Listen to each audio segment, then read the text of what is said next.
Okay, yeah, voice chat stuff. Go away. Alright. Race Spec. Official channel. Live just now. Lovely. Yep. Audio is working as it should. Streams up, chats up, we're all good to go. That is absolutely fantastic. Shouldn't have to wait too long, folks. We'll be starting very, very shortly.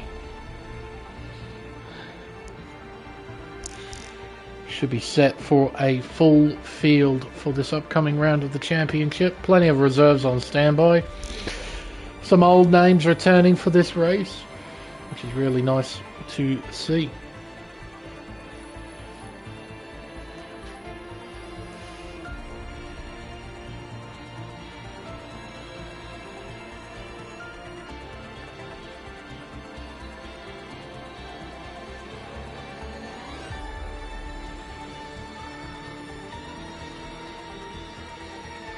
Alright, I think that's everyone. Yeah. Before the hour ends. Well done, Pacific Tier 1. Well done. A lot better than last week. That's for sure. Ready up signal has been given by Captain Liddell. Everyone will do that shortly. The timer will start very soon.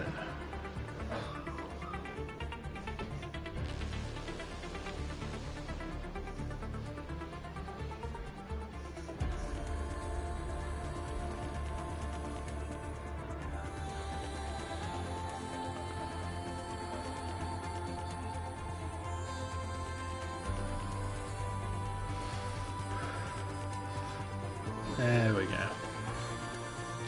Alright, when the timer hits 0, start up the intro as per normal.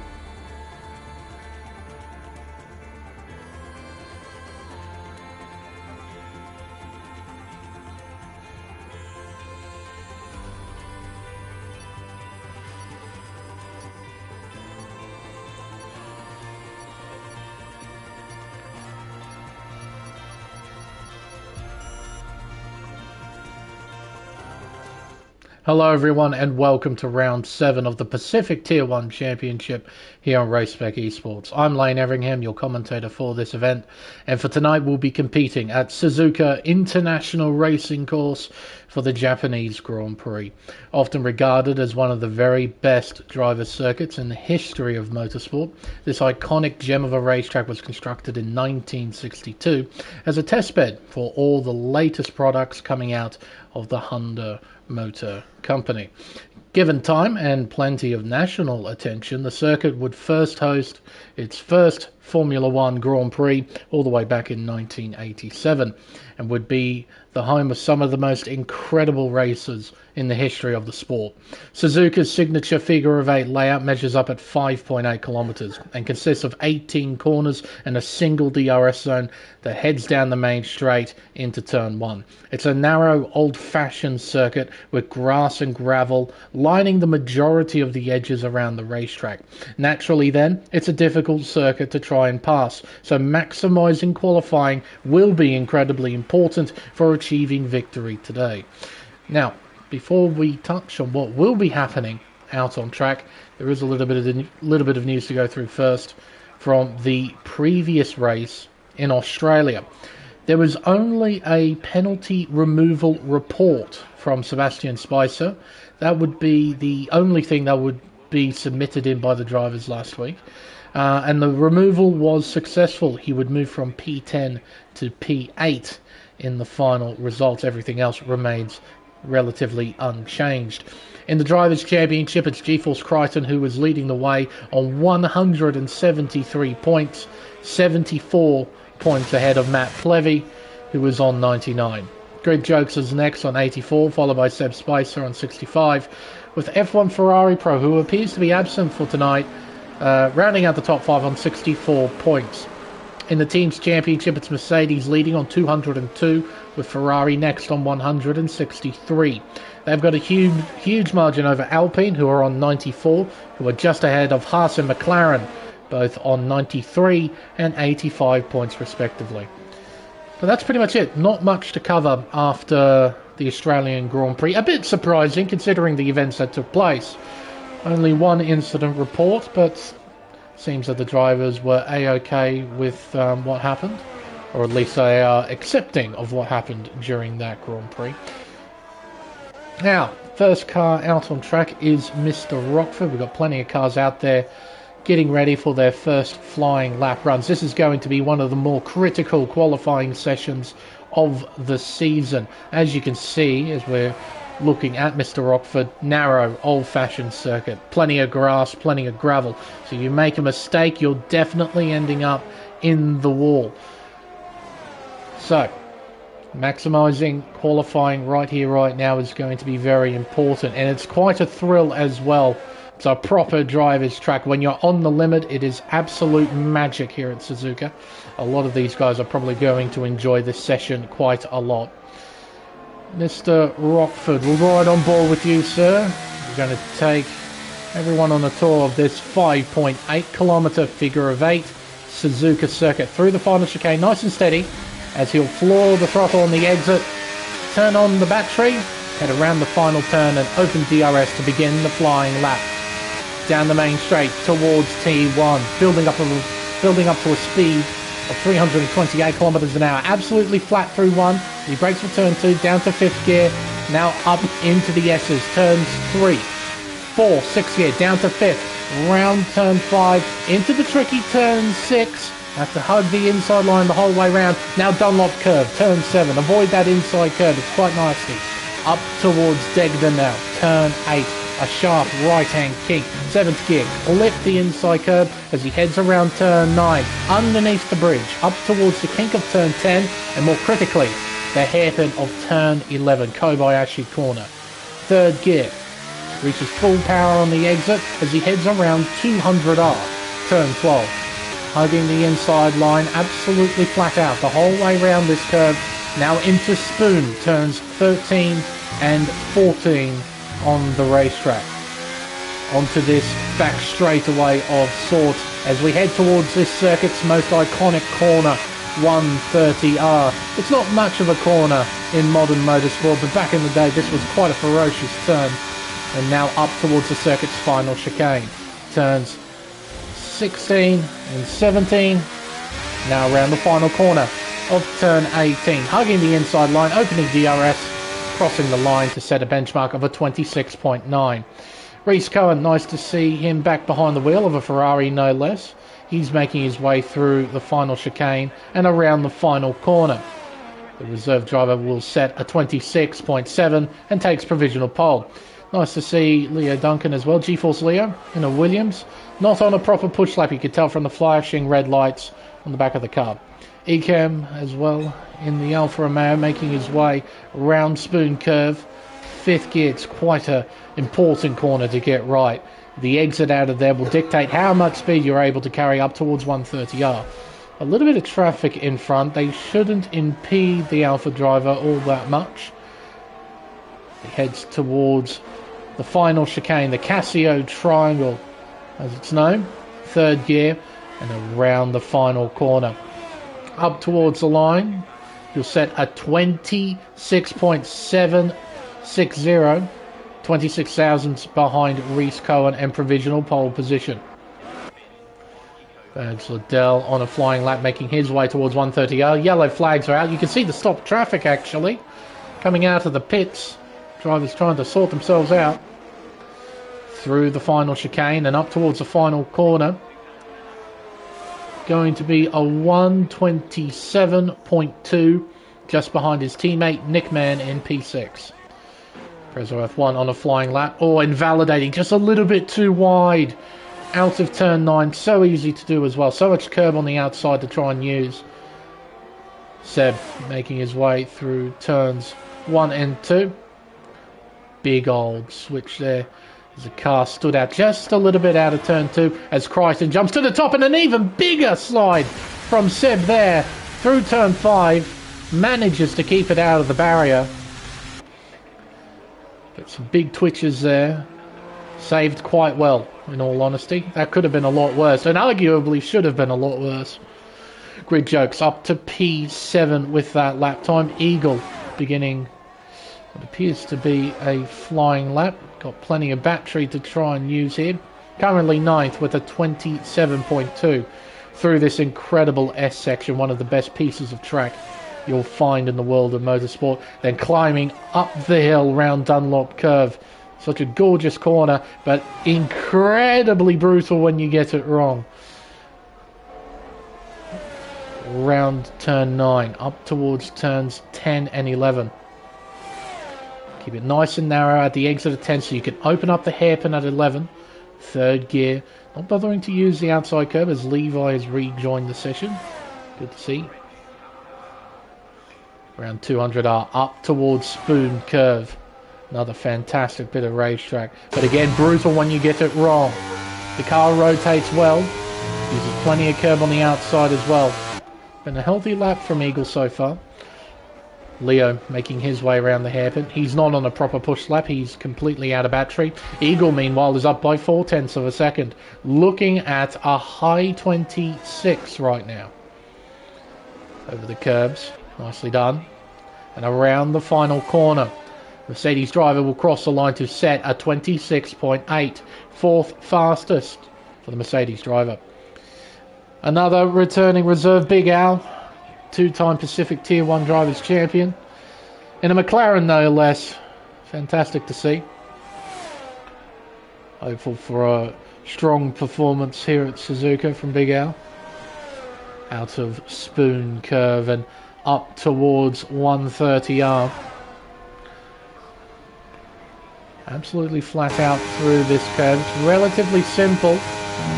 Gets progressively less simple if it starts to rain.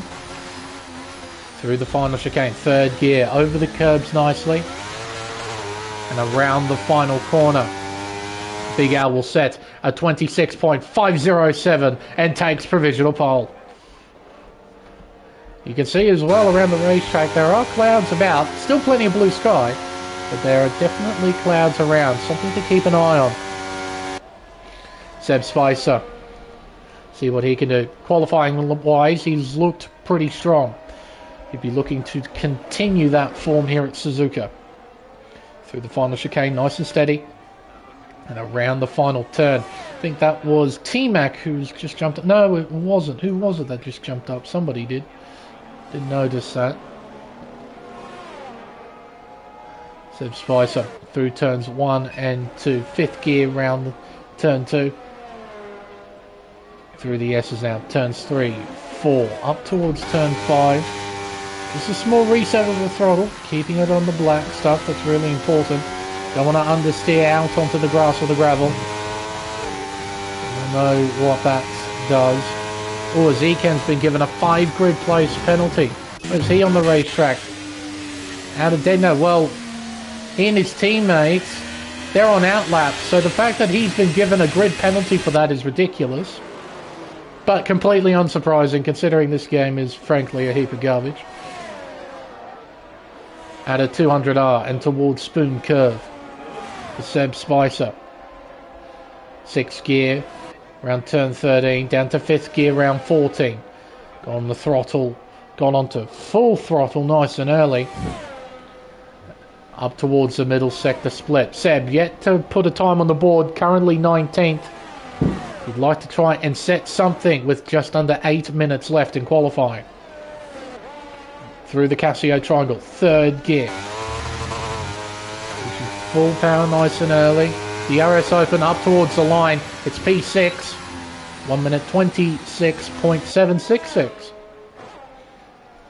Ecamm getting ready for a run. Reese Cohen out on the racetrack. Through Degno. Up by a 10th. Solid improvement to the first sector. What about Rockford? Oh, in front of him! Someone spun! It's a Williams, I think. Who might that be? Is that T-Mac? It is. Looping the car at the entry to turn 7. He'll rejoin safely and I think with minimal damage. EK making his way through the first sector into the S's. Speed you're able to carry, the confidence you can build up through here. Just kissing the curves. Awesome stuff through the first sector. What does the clock say? To the first sector split, it says he's up by just over a tenth. Reese Cohen's over 3/10 up, looking at a 26.4. With this lap, he should take provisional pole, and does. Crichton's currently down to the first sector. Rockford, he's going back into pit lane. EK making his way through the middle sector. Seb Spicer, like Rockford, going back into the pits. Crichton heading up towards Spoon Curve. That's a 6th gear. Use all the outside curve to try and open up the edge of the Spoon and carry as much speed as you can down this back straight. Ecam up by 0.2 of a second as Seb jumps to the top with a 26.428. Just under 600ths faster than Cohen. Oh, as Ecam's invalidated the run. That lap will not count. But what about Crichton round the final corner and up towards the line? It's a 26.4 as well. He jumps to P2. It is insanely close at the top. Less than 1/10 of a second separating the top 4. ACW yet to put a time on the board. You wouldn't want to start from last year at Suzuka. It's an awfully long climb to the front.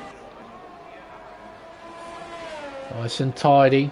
Oh, using all the curb on the outside there. Up towards 130R. Nice and easy on the steering. Trying to not take off too much speed through there. Over the curbs, touring car style, using every inch of them, and then some. The RS Open crossing the line, P6. That's a nice recovery, all things considered. Just behind his teammate. Eagle on a flyer, perhaps? Looks like it. Currently P9 with a 26.8. It's currently up by 11 thousandths to the first sector. Leo Duncan. Appears that he will be on an in-lap. He is using battery. Might actually be pushing him. We'll see what the clock says to the first sector. Might be a bit tight with battery though. Clock says, yeah, he's down by 1.4. Still giving it a proper run out there though, from the looks of things. Eagle, definitely on a quali run. Making his way towards 130R and the middle sector split. What does the clock say for the Mercedes driver? It says he's up by 1/10. That kind of improvement. He can jump up a couple of spots. See if he can find any more time here through the final sector, over the curbs and around the final corner. Up towards the line, except for about P7, goes to P5. He found a whole nother 10th in the final sector. 26.6, that's a good job there from Eagle. Alright, so ACW will be going back in. Same with Duncan. Okay, so we've got 3.5 minutes left in qualifying. Who will be the first driver to blink and come out first for their final run? I imagine potentially it's someone towards the bottom of the order, in the bottom 10. Williams is coming out. Is that Duncan or T-Mac? There's a Haas, there's an AlphaTauri. Let's have a look. It's Duncan, I think. No, T-Mac. T-Mac coming out of the pits. Grid Jokes coming out. Apollo coming out. So unsurprisingly, it's those in sort of the bottom half of the 10. Around goes Grid Jokes. That's a reset there. You might be able to get away with that. Typically speaking, you shouldn't do that.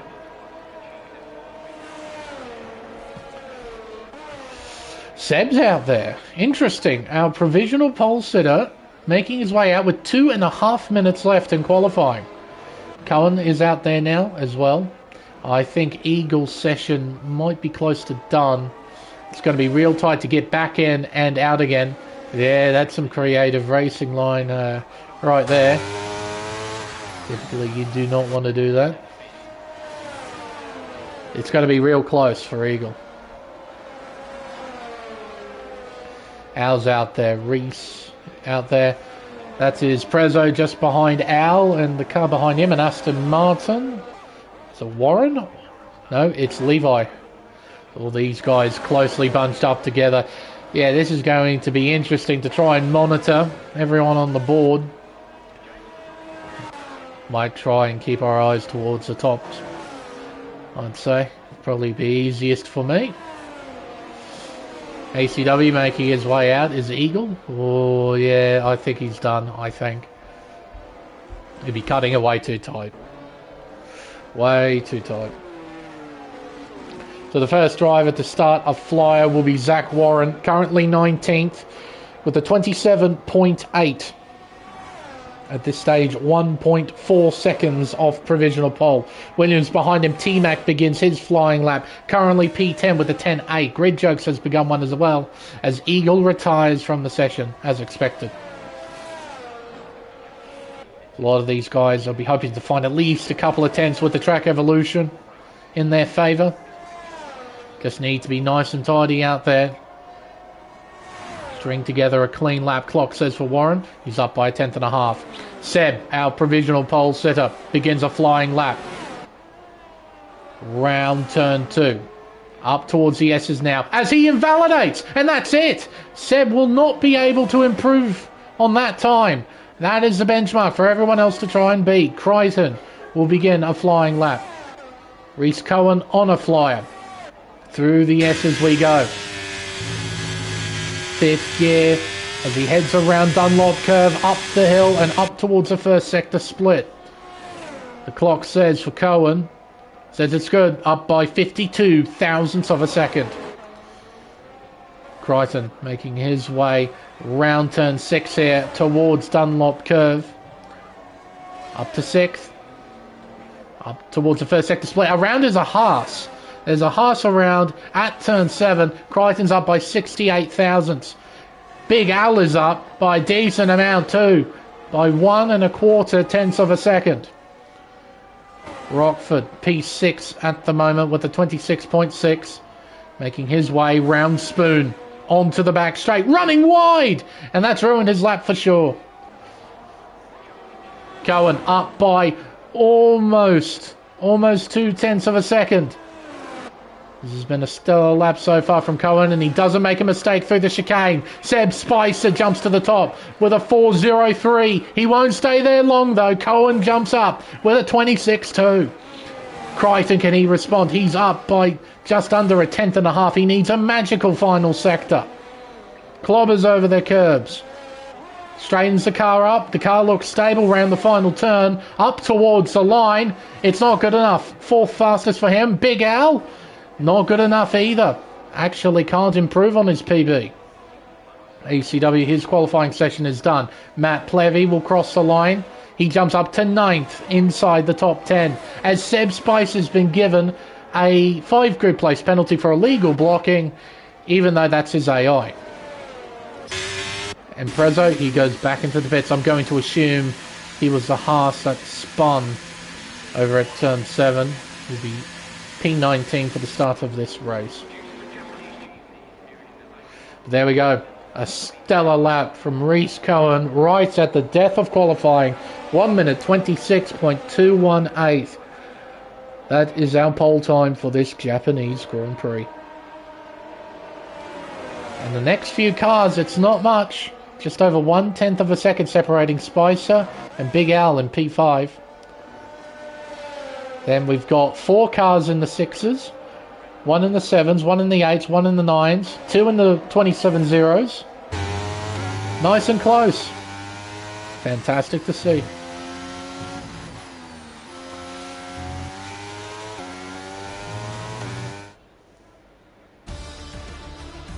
So, results from qualifying. Reese Cohen will start from pole position with Seb Spicer alongside him on the front row with Seb P3, Crichton 4th, Big Al rounds out the top 5. Eagle P6 followed by Ecam, then Rockford, Matt Plevy P9 and ACW rounds out the top 10. T-Mac is next in P11 followed by Duncan, Nickman, Grid Jokes, Bags Adele, Levi, Apollo Pepsi, Zach Warren, Prezzo and Roscoe Arm will be starting from the back in 20th place.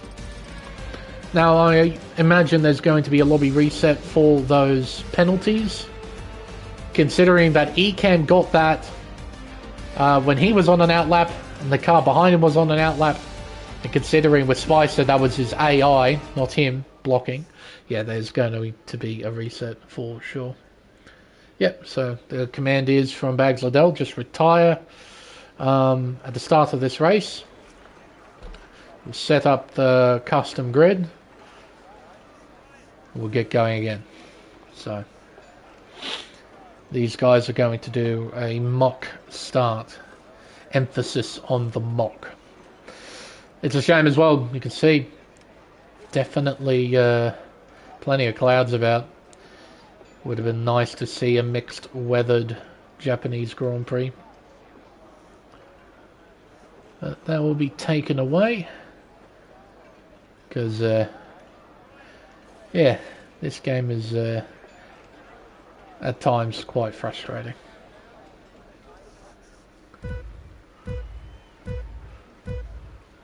Well, everyone's nice enough to not jump. Oh, there we go. Never mind.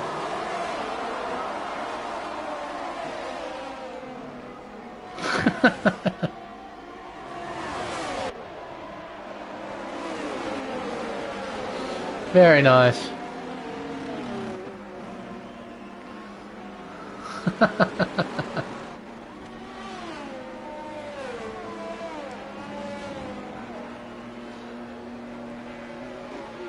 That's a couple more.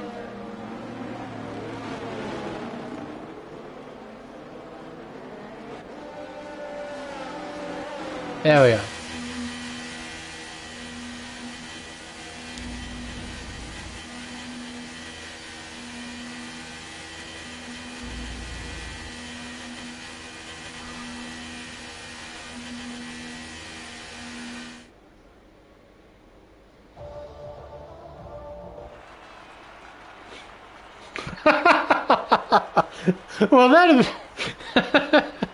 Well, that actually sums that up pretty well, if I'm honest.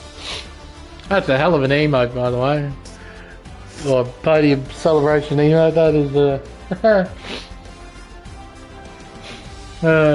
that's funny. I like that. Oh. Gee whiz, look at the time intervals, how scrambled they are. In the negatives. Yeesh.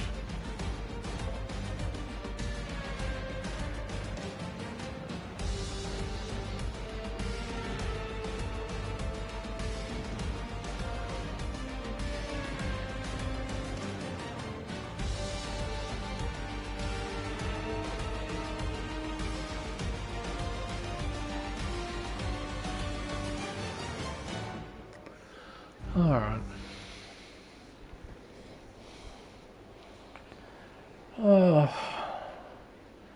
This hopefully won't take a while. Having a bit of a distinct feeling that it might. We'll see. Well, there's the sun. That's what it says at all. It's going to be a nice dry race. No rain interference.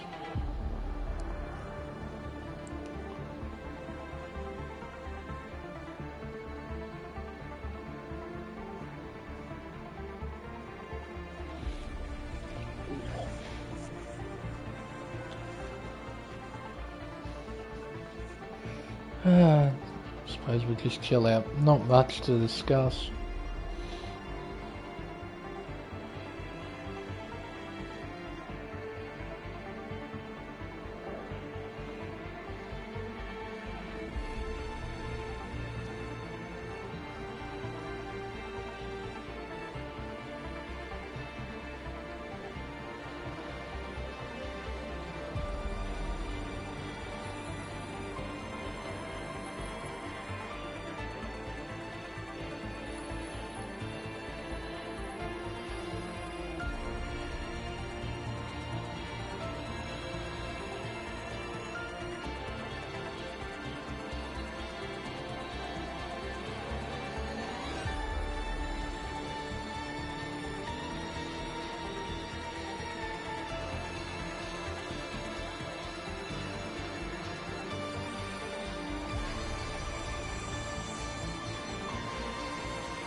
Alright,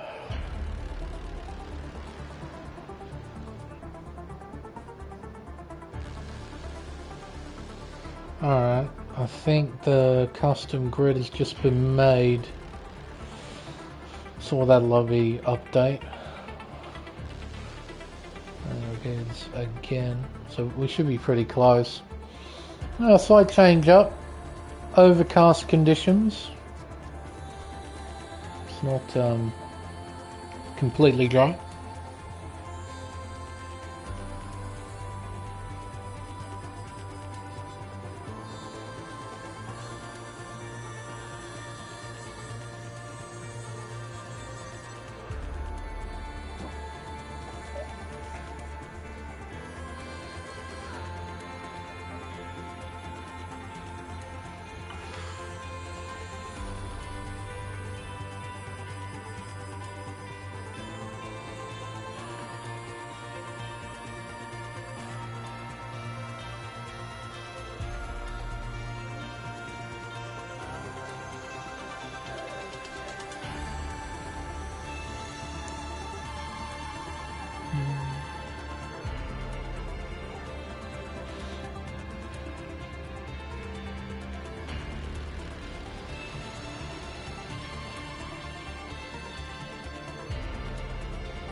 Alright, so someone did have to dip, just briefly.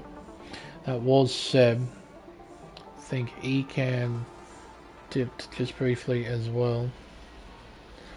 Seems that some people might have updates. And they need to, not necessarily game updates, but software updates.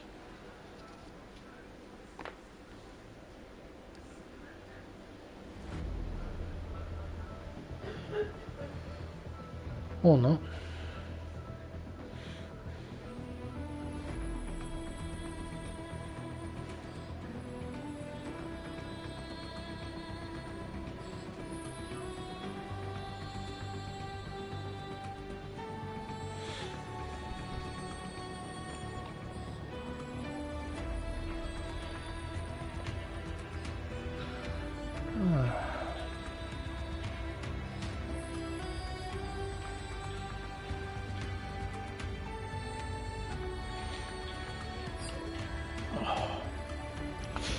I had a feeling this would take longer than it should.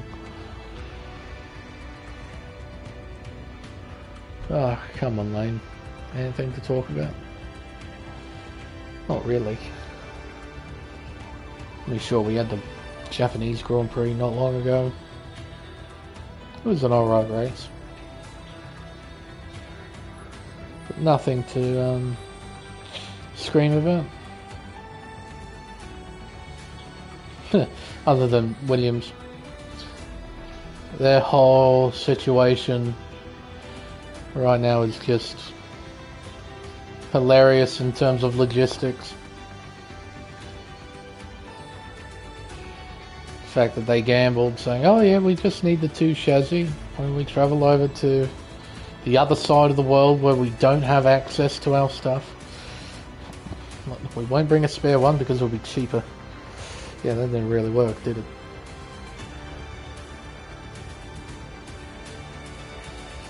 Now they have to wait until, what was it, Miami, from what I heard?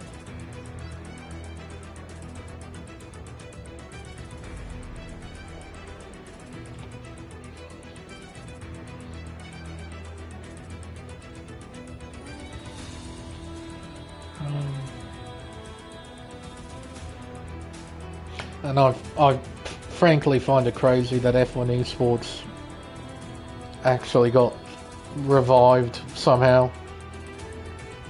The state that this game is in is just, to me, not good enough for esports competition. I mean, we saw it a few moments ago with blocking during qualifying. Even though it wasn't proper blocking, people were getting 5 grid place penalties. And it just creates this disturbance, and it looks very unprofessional. And when you get these stoppages, you get extra little ones that just compound things.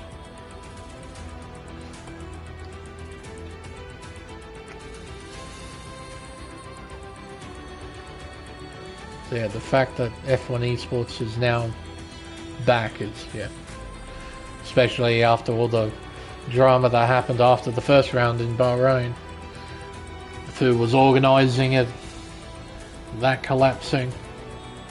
Yeah, the fact is that it's back is surprising, and I feel like it's a fairly unnecessary thing as well, considering that the game's coming out late May, the new one, 24. No point trying to create a wave using F1 23. There is no point. Just focus on 24. Hype up that instead of trying to hype up the end of 23, because there's nothing to hype about with this game.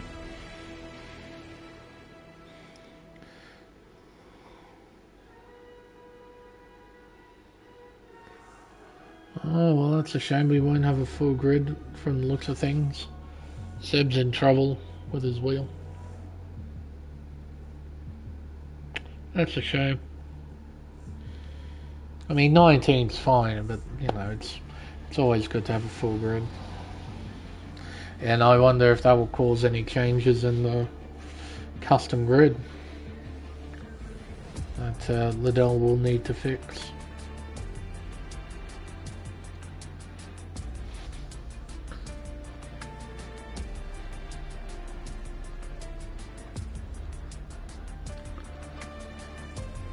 We'll see.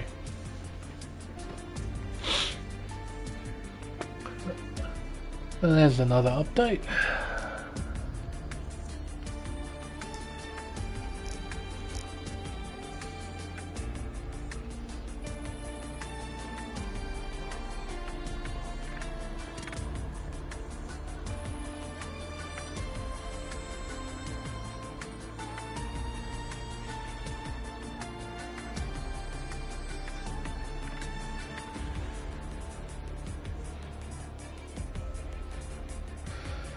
Alright.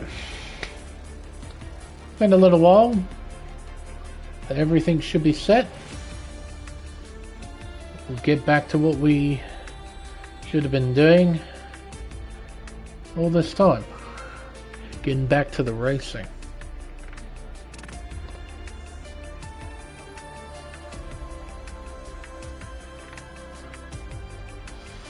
Alright. Let's get this show on the road. Drivers will have to choose their tyre allocation in this screen. We don't have to, obviously, as a spectator. But tyre allocation will be important, whether you choose to have that extra set of softs or that extra set of hards.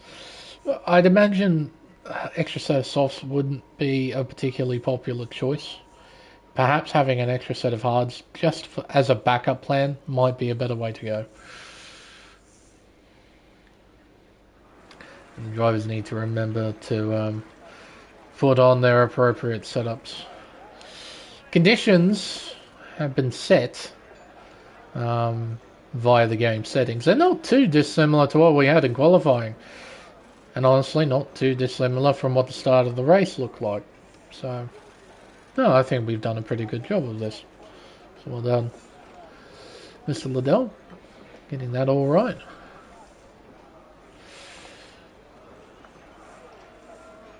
Alright, this might take us a little while.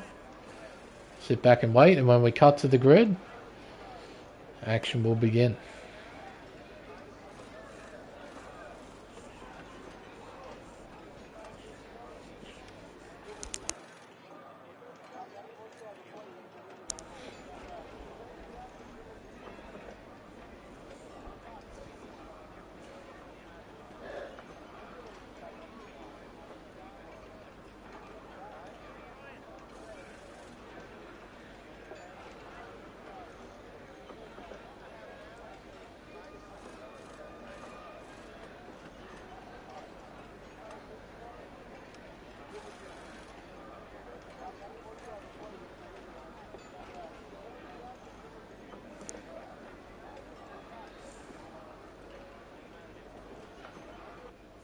Alrighty then.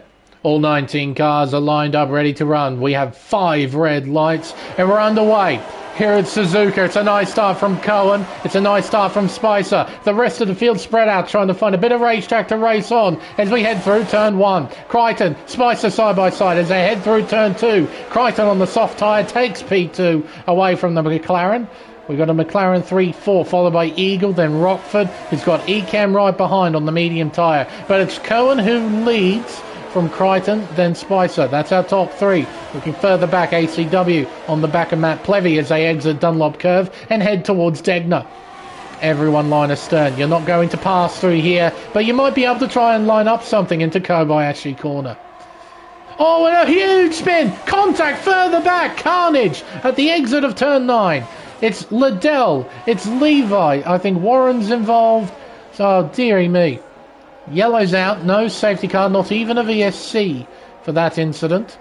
Haas does have damage. It is Grid Jokes. He's missing an end plate. Apollo, is he... Oh, in trouble? I'll tell you who is in trouble. It's Rockford. That is a interesting rejoin, if ever I saw one. Oh, gee whiz. Okay. Crichton has just taken the lead. That's at 130R. Cohen having a look, but does not counter-attack. Cohen on the medium compound tyre, sensing that he doesn't need to battle Crichton right now, who completes the first lap of 27 here at Suzuka. There's the tyre compound situation. It's incredibly similar to the real-life Grand Prix. A lot of compound diversity. So yeah, the bottom 5 will be coming in for repairs. That's a huge shame. Except for Levi, actually. He's staying out. So yeah, a lot of drivers finding trouble at the exit of turn 9. Don't often see a pile up like that on the first lap. It typically happens in the S's. But on this occasion, it happened right here, underneath the overpass. Crichton, half a second ahead of Cohen. Spicer, the leading driver on the hard compound tyre in P3. The following 3 cars, Al, Eagle and Ecamm, they're all on the mediums. Matt Plevy on the hard tyre, like Spicer. ACW, like our race leader, is on the softs. He has not moved from P8 though. He's looking for a way through, but he can't find it at Spoon. T-Mac in 9th on the hards. Nickman rounding out the top 10 on the mediums. A decent majority on of the field on the hard tyre. We have a solid 7, 8, 9, 10 of them on the hards. As ACW makes a move down the inside of 130R. It's a job done. He's up to P7. Running wide is the Williams of T-Mac. Bit vulnerable here. Nickman. He's put together a solid run. He turns on the battery as well. Down the main straightaway as ACW sets a new fastest lap. Not close enough for Nickman. Not close enough. Here are our leaders. 4 tenths apart. Cohen has not let go of Crichton. Levi is in the pits. So evidently he did get damage on that first lap incident. Just didn't want to double stack. Through Degner. Up towards turn 9. Crichton unable to pull away on those soft tyres. Cohen's got the pace right now. And Spicer acting like a little bit of a cork in the bottle. Unable to close in on the top 2, but he's keeping those behind at bay. So I wouldn't necessarily say slow. Just not quite optimal at the moment. Probably the best way of putting it. Oh, I don't think Ecamm will be close enough. ACW, no, definitely not close enough. Nickman might be close enough. Having a look around the outside. Can't get it done. Or a bit of a wiggle there as well for the Red Bull driver as he squeezes on the power. And the main straight. Look at them all. Everyone line astern. That is our top 11. Leo on the back of this. 1.1 seconds back. A little bit out of touch. Ooh, and out of battery too, considering the red lights on the back of his Williams. Through the S's, then through Dunlop. ACW would be hoping to try and pass the two cars in front. It's just a matter of where can he do it. Can't quite get the run out of turn 9 to set up something here. A bit too far back.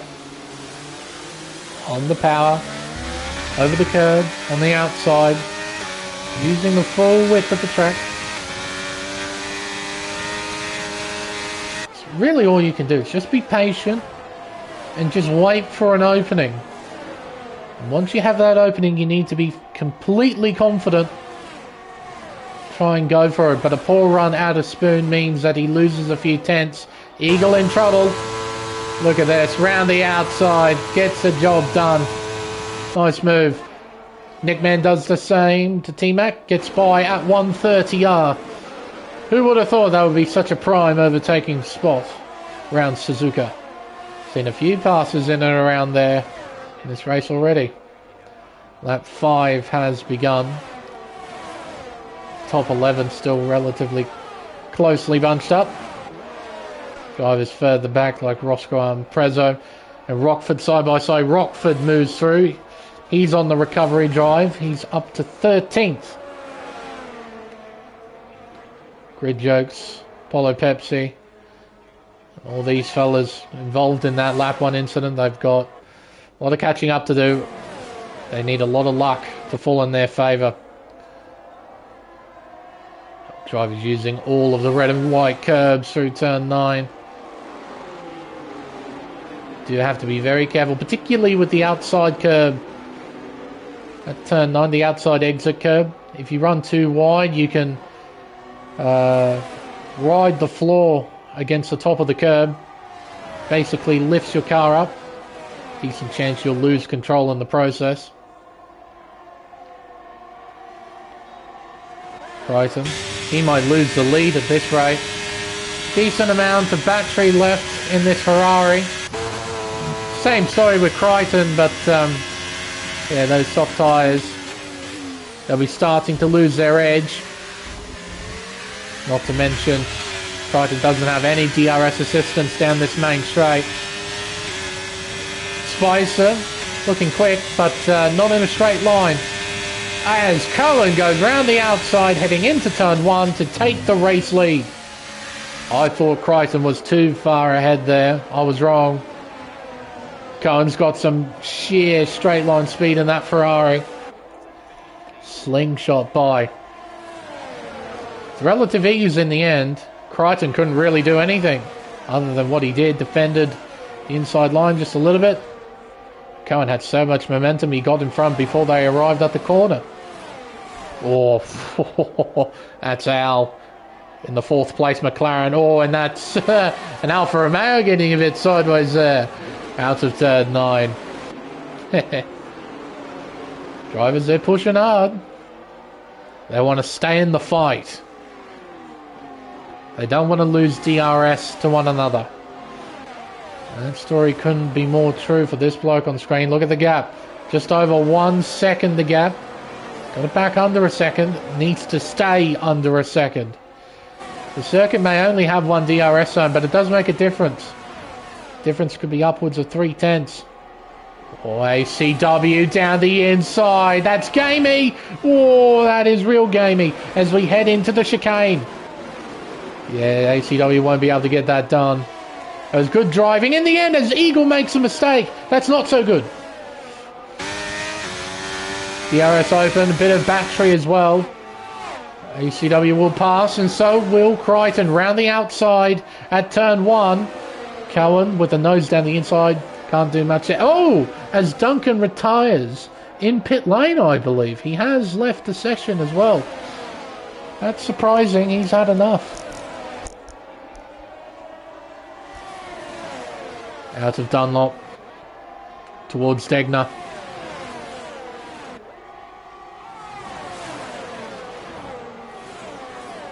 Four-tenths the margin between Crichton and Cohen. So even with the tyre difference, these two relatively similar in terms of pace right now. In fact, though, Crichton's pulled a bit of a margin. Liddell's retired as well, and that's in pit lane, if I'm not mistaken. Or has he crashed? His dot's not moving. Is it moving? It is moving. So he's retired in pit lane as well. So we're down to 17 cars. Or Al going onto the green stuff there. I wouldn't recommend that. Over the chicane and around the final turn. Crichton's maintained a healthy margin. There is Liddell's AI dawdling back out onto the track. That shouldn't impede the leaders all that much. Cohen gets close, but it's not quite close enough.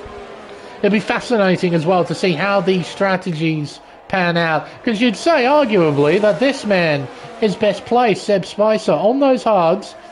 Going to pit onto potentially a set of mediums, potentially a set of softs. He's going to be extremely quick at the end.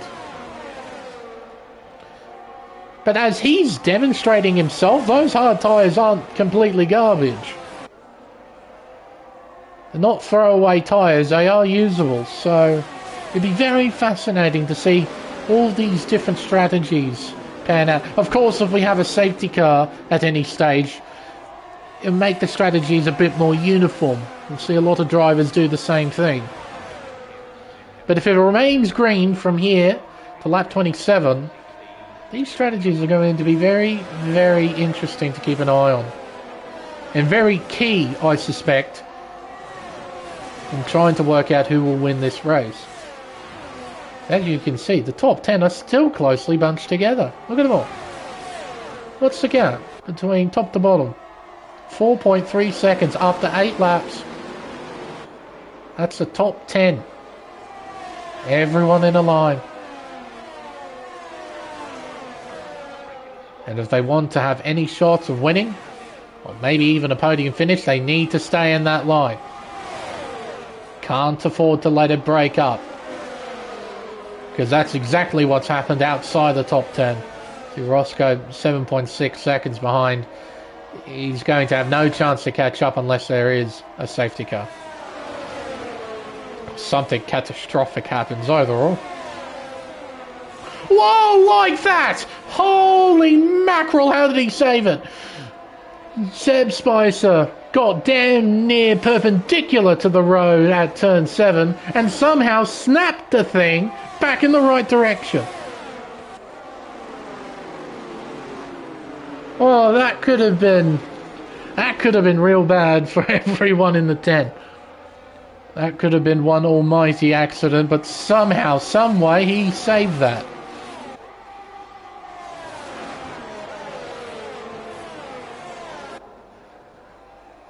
Crichton's still looking alright, and he's still got battery in hand. Same with Cohen. They've all got battery. Who's the worst off? Eckham's got 25. 21 for ACW. Not terribly surprising there. Grid jokes a 3-second time penalty. Considering where he is on the minimap, it looks like he did it at Degner. 40% for Eagle, 21 for Matt Plevy, Nickman 75, and T-Mac 43. So everyone's got a decent amount of battery. No one's running in single digits. Those at the front, they're in the 80s. And those at the back, that's where you need to be.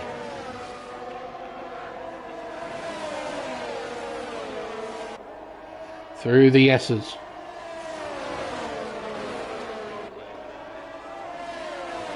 So awesome to fly through this pit of track. Even in traffic. Particularly if you're in traffic who know what they're doing. Of course, having to deal with the small amount of dirty air from the car in front is annoying. It's not as annoying as games past, that's for sure. Bit of understeer there from Cohen. Al having a look. Can't quite get the drive to make the move stick. But those are the kind of opportunities you need to be wary of.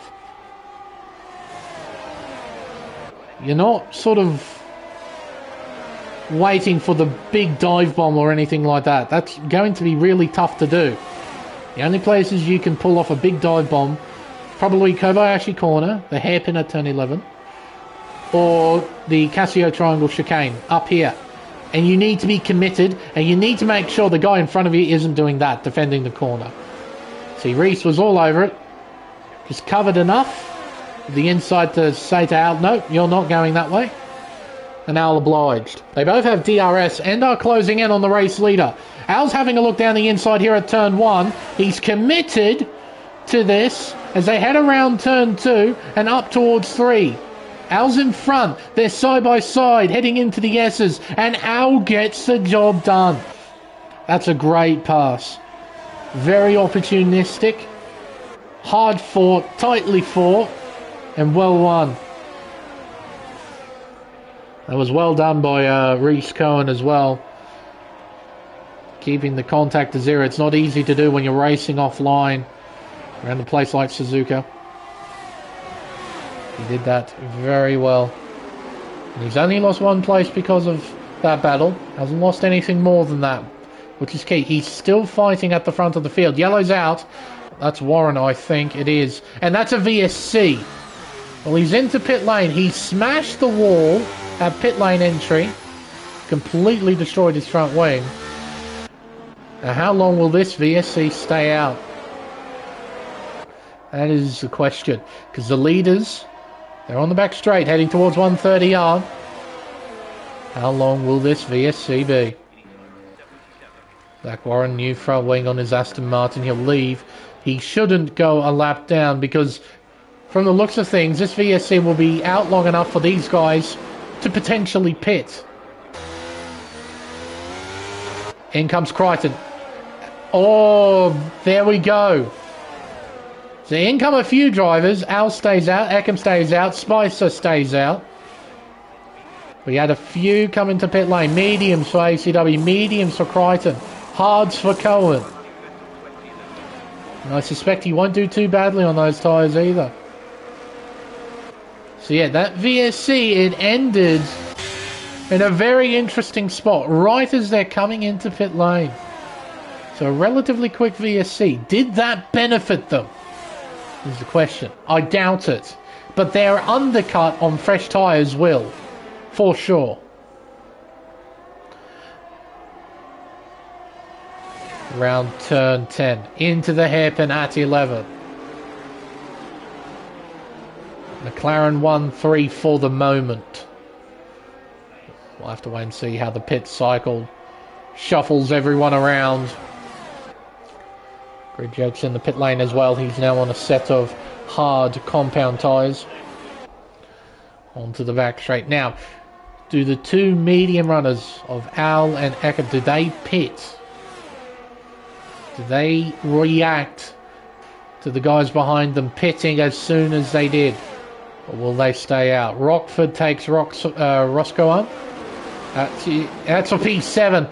Little bit squirrely from the Alpha driver there. Alright, one of them does respond. So this would most likely mean a set of hards on standby. It is. On go the tyres. Y leaves the car. Here's Crichton.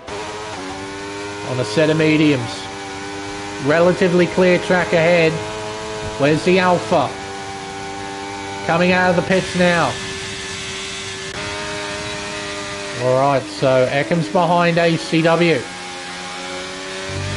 ACW potentially top 3 here once the cycle ends. One thing that will heavily, and I mean heavily, disrupt this is a safety car.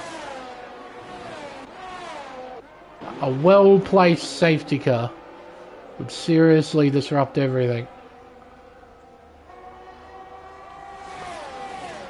Here are your leaders, making their way out of 200R and into Spoon. Levy holding third for the moment. He's in front of Nickman and T-Mac. Apollo sets a new fastest lap. 29.8 is his lap time. Al dragging his teammate along on those hard tyres.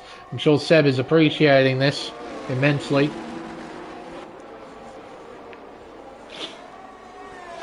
Al staying out for another lap. Matt Plevy, Nick Mann, T-Mac, and then Rockford. All the way back here still on the tyres he pitted onto after the lap 1 incident. Oh, sorry, no, rather. On the tyres he started on after his lap 1 spin. Wasn't involved in the turn 9 incident. Roscoe moving on to a set of medium tyres. He'll leave pit lane and clear air. Being able to put the hammer down. See what he can do. Cohen under pressure. Oh, he's out of the session is what he is right now. Hopefully he can find a way back in. But ACW will fly by. And now it's down to the AI to not lose too much time. And I'm afraid the AI is, well, frankly, not very good at that, at this difficulty. I believe they're set to 90 or 80. One of the two.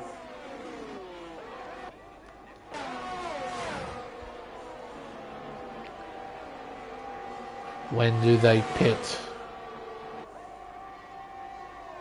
Beyond the halfway mark now. Everingham getting by Cohen, and in comes Spicer. Race defining pit stop this is.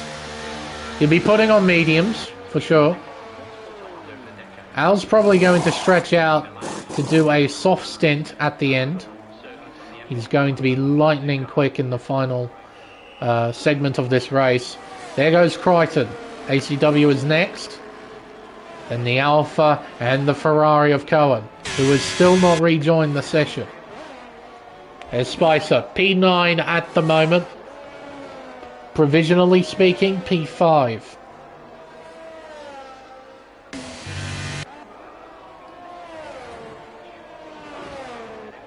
ACW has a real chance of a podium finish at this stage, the way that the numbers are looking.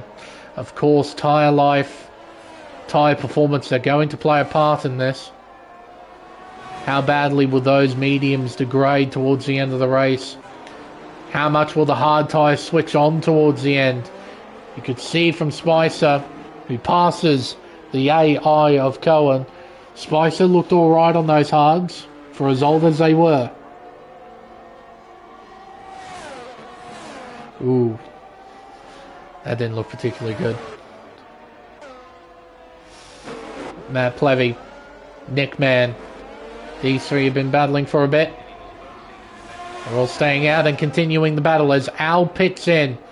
Surely for softs. Plevy passes the Red Bull to take the lead at the beginning of lap 16. Al's on the soft tyre now. There goes Crichton. There goes ACW. Everingham to get by 2. What about Spicer? This is going to get a bit tight. Al gets in front. And he needs to turn on those tyres quick smart. He doesn't want to cost his teammate time. Fortunately, those soft tyres, they're pretty good at doing that. He's going to get the hammer down. Try and close up to those in front. It's going to be real fascinating to see how Al will tear his way through. Oh, and Cohen's AI. Look at it. Off the track and everything. It doesn't have a single idea what it's doing. Not one clue.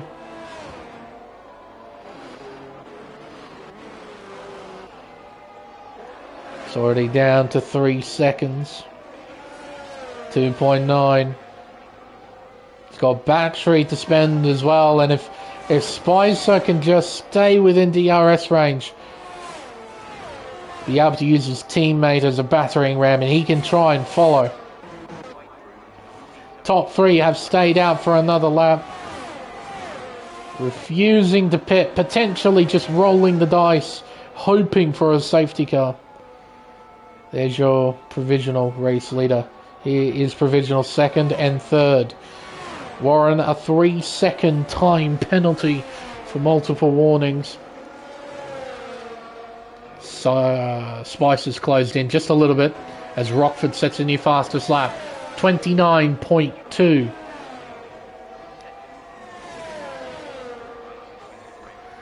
Through the S's. Out of Dunlop. Gap sits at 6/10 between himself and his teammate. Seb doing the best he can to keep up with Al. Rockford now passes Cohen. Man, that's a shame for Reese that he hasn't found an invite from anybody. Pretty certain Bags is still in the lobby. He's lobby host. So, yeah. Real shame. Mr. Cohen looked terrific through qualifying and at the start of this Grand Prix. Well, into the pits comes our top three. And Nick Mann, well, that doesn't help anything. 5-second time penalty for speeding into the pits. And there goes Crichton to take the race lead. The beginning of lap 18. 10 laps to go. And ACW has been demoted to third. Eckham up to second on those hard tyres. Can he cut down the gap to the race leader? What about Al? Well, the gap's been cut down to 2 seconds between himself and P3. And Seb is following.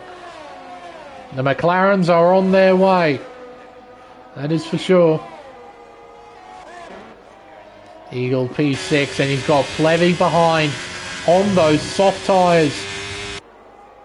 Eagle's going to be in trouble because it's not just Plevy, it's Nick Mann and T-Mac.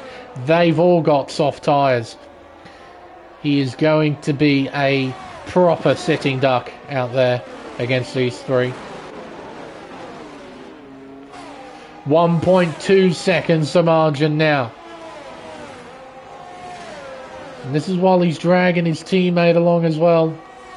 Quite a team performance from McLaren here at Suzuka. Still got a long ways to go. Right now, both cars in a fairly strong position here. Towards the Casio triangle. ACW, I don't think is done either. Not quite in range though. Got a poor run out of the chicane. Won't be able to attack the Alfa Romeo. But here comes Spicer on his own teammate. Through he goes. Al's dragged him up to this position. Now it's down to Seb to try and hunt down the two in front. Plevy moves through into P6. Eagle, his next rival will be Nick Mann. And unfortunately for Eagle, hey, got to be treated like mincemeat right here. Just pounded about because there's absolutely nothing he can do on those tyres. 2 sets harder compound, 6 lap older tyres. There is nothing he can do against this. Other than trying to ride out the storm, so to speak. Although Nick Mann is a bit low on fuel, you can see on the telemetry, yellow fuel icon. He may or may not be in trouble. We'll see. Oh, I had a look but didn't go for it. Spicer closing in on the Alpine of ACW. Has a look, won't commit. Yellow's out. It's an Aston. I think that's Levi. It was. Here comes Spicer. DRS open on both cars. And there won't be much ACW can do about this either. He'll try and fight around the long way. But ultimately, he won't have the grip. Didn't have the track position to try and battle that. He relinquishes third. Moves down to fourth.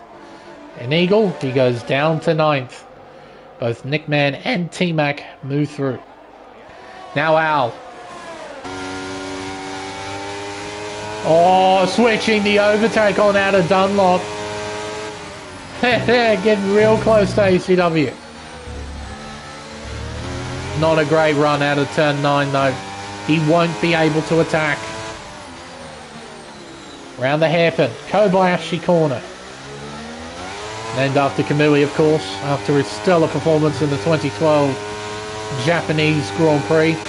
Made that corner his own, dive bombed everyone there. It's a proper overtaking spot if you're properly committed into there. That's just the thing, you have to be fully committed. And you gotta hope the guy you're battling with is fully alert. Alright, Spicer. What happens here? Backs off. He's looking for a good launch here. He's going to get it. Eckham's made a meal of that chicane. Lost it at the entry. The back end stood out. And there's nothing he can do about this. Spicer up to 2nd. One car remains with 7 laps to go. And Al moves through into 4th position. 3.3 seconds to gap. He needs to close in at about half a second a lap. That is not at all easy. Crichton looking relatively comfortable. There is Mr. Warren, if I'm not mistaken, in front. Providing quite the distraction. There he goes, out of the way. 3.4 seconds the margin. It's actually increased between Crichton and Spicer. So I wouldn't count out Eckham just yet for a P2 finish. So long as he stays within DRS range, he's in with a chance. Towards 130 up. All these fellas lying astern. Full of Pepsi getting by Levi. That is for the final point scoring position of 15th. Onto the main straight. DRS open. T-Mac getting by Nickman. That's for P7. Can Nickman fight back? Got DRS. Can't say the same for T-Mac. But again, low fuel.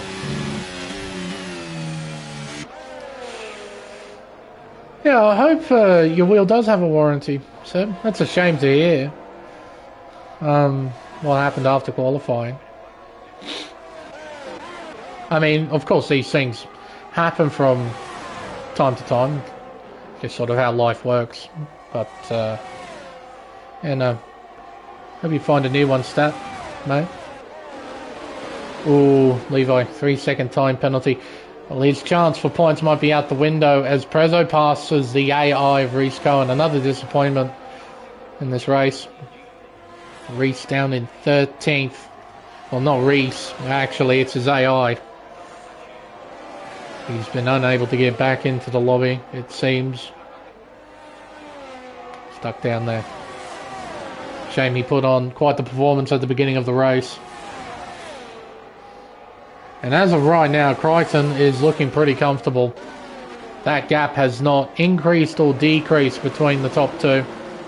He's managing himself quite well, keeping the gap as is, and just letting the natural battling between these four just eke out the gap that little bit as Ekin will move back through into 2nd position.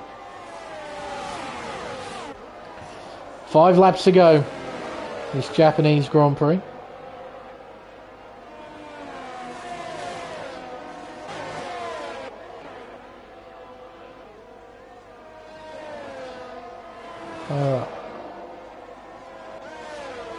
They went a bit too far back as of right now. Battle teammate, but again, that fuel. Does anyone else have that fuel problem? Doesn't look like it. Appears to be just Nickman. See how that affects him towards the end of the event. Crichton managing that margin. 3.4 seconds. Here comes the rest of the top 5. The battle is surely on for second position. Out of Spoon.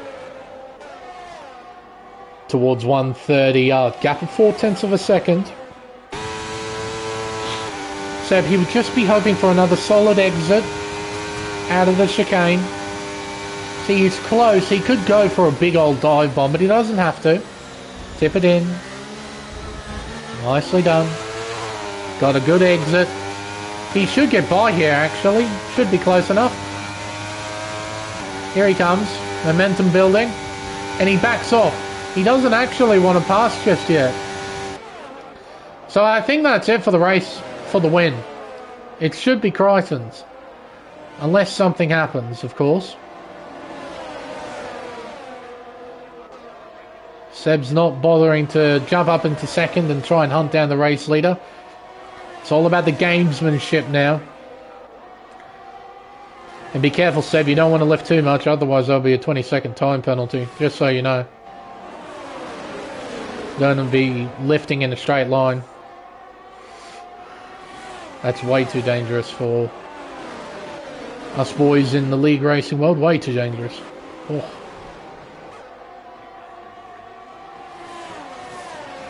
Levi passing Apollo. So those two are still going at it. Unfortunately, yeah, the time penalty is going to sort that battle out. Real shame. It's a shame when penalties do that. But they're just part of the sport. You just sort of have to accept that. There you go. I'll just quickly turn to this, because they have gone back and forth. I mean, those towards the front, they haven't really done anything. I'll just have a look at those further back, see how they're battling along. Yeah, these two have gone back and forth a little bit. Similar age tyres, same compound. Proper battle for track position. Ecken maintaining the second place position. Yeah, bugger it. Let's have a look at this. Levi's close, or maybe slightly overshooting the hairpin. Just ever so slightly. As a consequence of that, a positive consequence, you can try and get a better exit, carry more speed through 200R. And if you're close enough to the car in front, it may or may not present an opportunity at Spoon. Although, when that usually happens, it doesn't end well. When drivers go side by side through Spoon, it usually doesn't end well. Tricky enough corner to go through single file, as Mr. Rockford demonstrated at the beginning of this race. Yeah, should see a pass potential. Oh, not quite the good exit from Levi. He's got the battery turned on for a decent chunk of that final corner, though. Is he close enough? Oh, no, not close enough. Back towards the front. See, these guys, they're just playing the games now. They're waiting for the right moment. The right moment will be coming up very shortly, I think. Seb, will he go for it, or will he back off again? He backs off again. He's going to wait until the very last lap. Well, in that case, Ecken can try and set Seb up. Maybe check up a little bit more at that final chicane. Try and balk the cars behind. That way, he can try and maintain second. Or maybe that will give him a 20-second time penalty. Who knows? But that's what I'd do. If Seb is trying to get that good run out of the final chicane to try and DRS pass, and he's right behind me, right on my gearbox, I'll be braking just that little bit more, just to try and check up the cars behind, and just slam it out of the final chicane. Slam the accelerator, try and get the best exit possible, and use every single percentage of battery. And Seb needs to be aware of that too. As much as he's playing games, he needs to be aware that the car in front can do the exact same. So what happens? Right here, right now. This will determine a podium here. Here we go. Into the chicane. Oh, he didn't check up enough. Seb has a decent chance of passing. It's the final lap. Does Everingham have enough straight line speed? I don't think he does. Around the outside goes Spicer, but Everingham fights back. Fantastic stuff. That's committed. Right down the inside at turn 2. I thought that was game, set, match there for P2 on the racetrack, but no. The Alpha fights back. Quite brilliantly too. He had just enough, and I mean just enough. But he does have another problem. Spicer does still have a ton of battery. This lap is nowhere near over. Here, he's not going to go for it. What he's going to try and set up is a final chicane dive bomb. Some kind of move there. Maybe even a 130R move. If he can get a good run out of Spoon, and he'll need it. The run out of Spoon will be so critical for both of them. They're pretty identical. 0.3 is the margin. Here comes Seb. Battery turned on. To the inside he looks. Into 130R. Wheel to wheel. He gets in front. Takes second. Defending that inside line now. Heading into the chicane. They're side by side. Everingham gets back in front. They're side by side through the final turn. Crichton wins the Japanese Grand Prix. Spicer home in second by 74 thousandths of a second. Plenty of crashing at the end there. Al dropping to P5. He had a huge moment coming out of that chicane. Loses a place to ACW, who finishes 4th.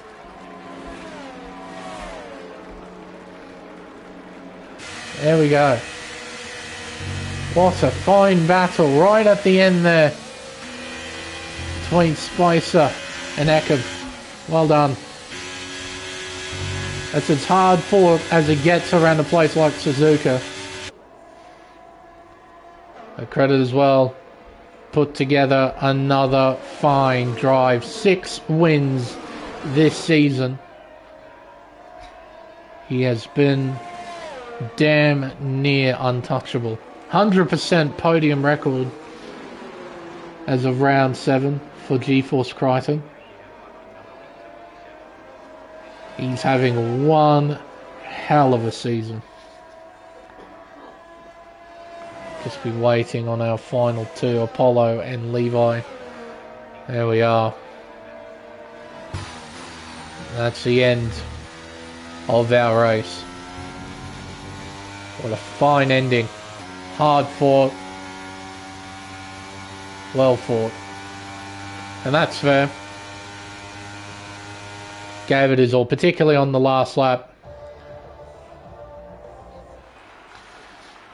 Another win in the books for GeForce Crichton, extending his championship lead. P2 for Seb Spicer, P3 to Everingham. Well done to those 3 on the podium.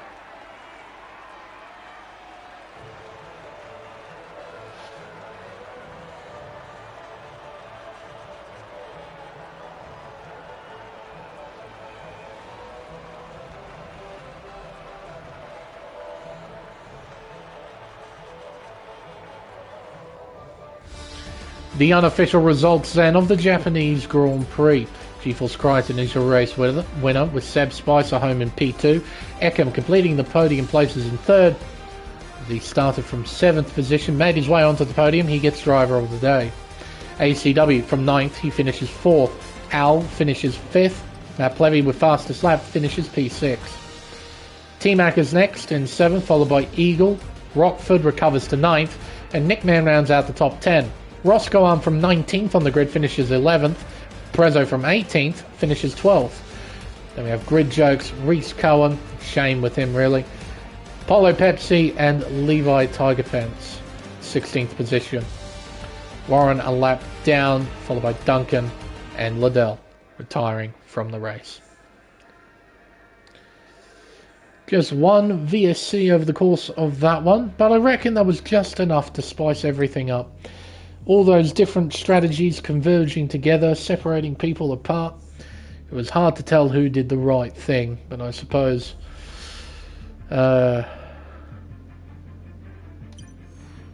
if you want to try and find the right thing to do, you better look at what Crichton's up to.